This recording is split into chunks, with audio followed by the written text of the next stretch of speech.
curses really work, or is that just imaginative elements of Hollywood doing their movies and entertainment thing? Hi, this is Barry Phillips of 2-Minute Torah, day 3 of Balaq. And let's continue in Bamidbar in Numbers chapter 22. We actually get out beyond verse 3 today. And so it says in verse 4, and Moab said to the elders of Midian, now this company is licking up all that is around us as the ox licks up the grass of the field. Now Balaq was the son of Zippor, was sovereign over the Moabites at that time, and he sent messengers to Balaam, son of Beor, at Pethor, which is near the river of the land of the sons of his people, to call him, saying, see, a people has come from Mitzrayim. See, they have covered the surface of the land, and they're settling next to me. And now please come at once, curse this people for me, for they are too strong for me, he says. It might be that I strike them and drive them out of the land, for I know he whom you bless is blessed, and he whom you curse is cursed. Okay. So we hear these words, and Balaam presents a problem for us, in that it seems that he has some element of connection with Yahweh, even though he is not of Israel, and he uses charms, enchantments, and talismans to make his connection. And one would ask, how is this possible? Balaam, his name means without a people, or someone who is not of the people. He is a foreigner. By implication, then, that means he is goyim, a Gentile. That means he's outside the covenant. If you're in the covenant of Messiah, you're no longer a goyim or a Gentile. Ephesians 2 says you have been adopted in, brought near, and included along with Israel, not to replace anybody. God's not kicking somebody else out to make room for you. You're included along with. He is a man of words. He is diplomat. He is a tactful strategician. I guess that's a word. A seer, a prophet, a sorcerer, a magician. He is someone who delves into the spiritual realm by some means.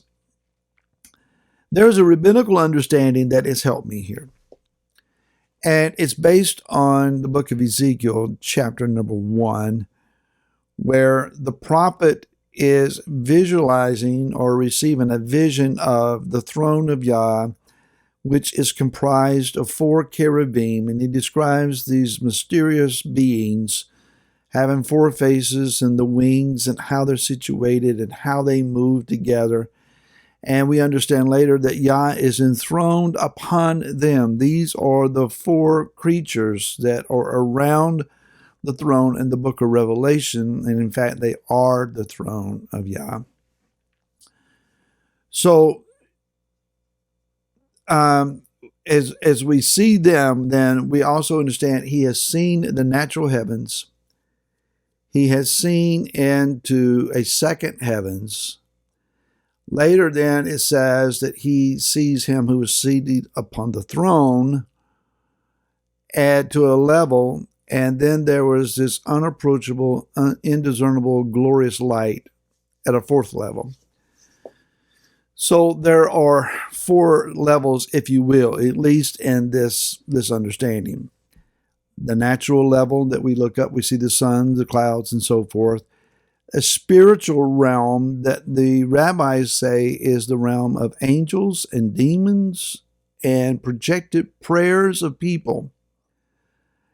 And it's here that most of those who call themselves seers or prophets or prognosticators or those who delve in the dark arts, they all operate in this area. And what they're doing is they're overhearing the chatter, if you will, of the spiritual realm and both that of light and darkness, and You can get all kinds of chatter and signals, and if you don't have the gift of discernment, you don't know what you're listening to. You may be even be listening to the projected selfish prayers of someone else. Rabbinically speaking, that's what's described. The third heaven is the realm of purity at the throne of Yah.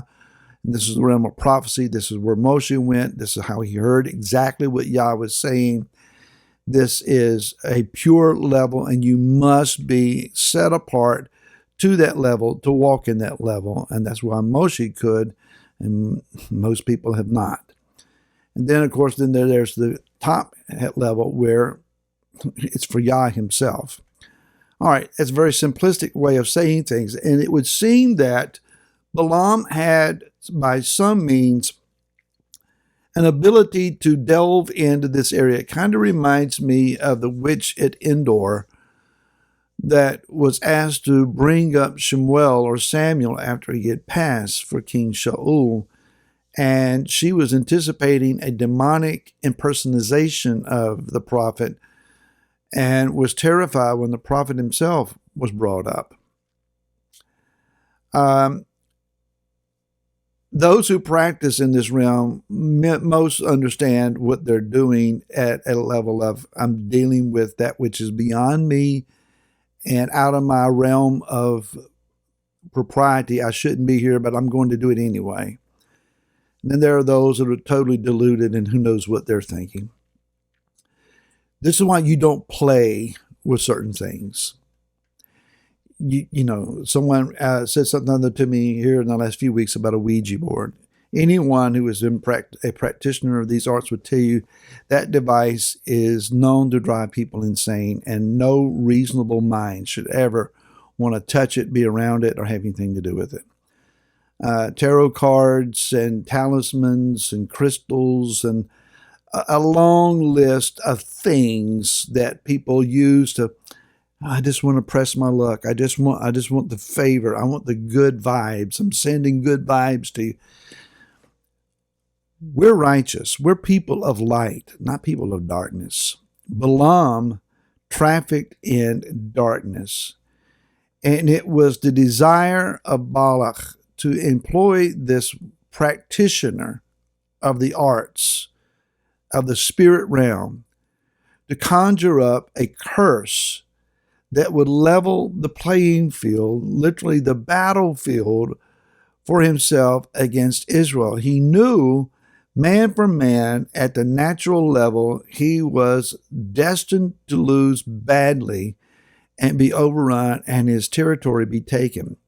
What he didn't understand, it was not the genius of General Yehoshua who led the armies.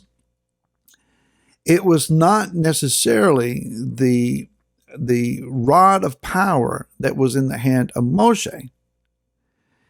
It was the favor of Yah that was directed upon Israel. It is a covenant promise made to Abraham, whose time for fulfillment had come to pass.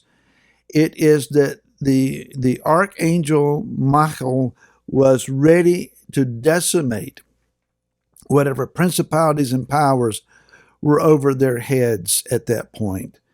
Yah had orchestrated this, and it was his will, and his people were being compliant with his will, positioning themselves, arming themselves, and making themselves ready for the necessary battle to take this land.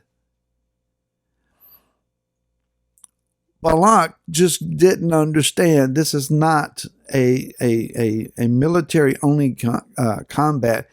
He perceived, I got to have a spiritual advantage here, but he didn't know what he was asking.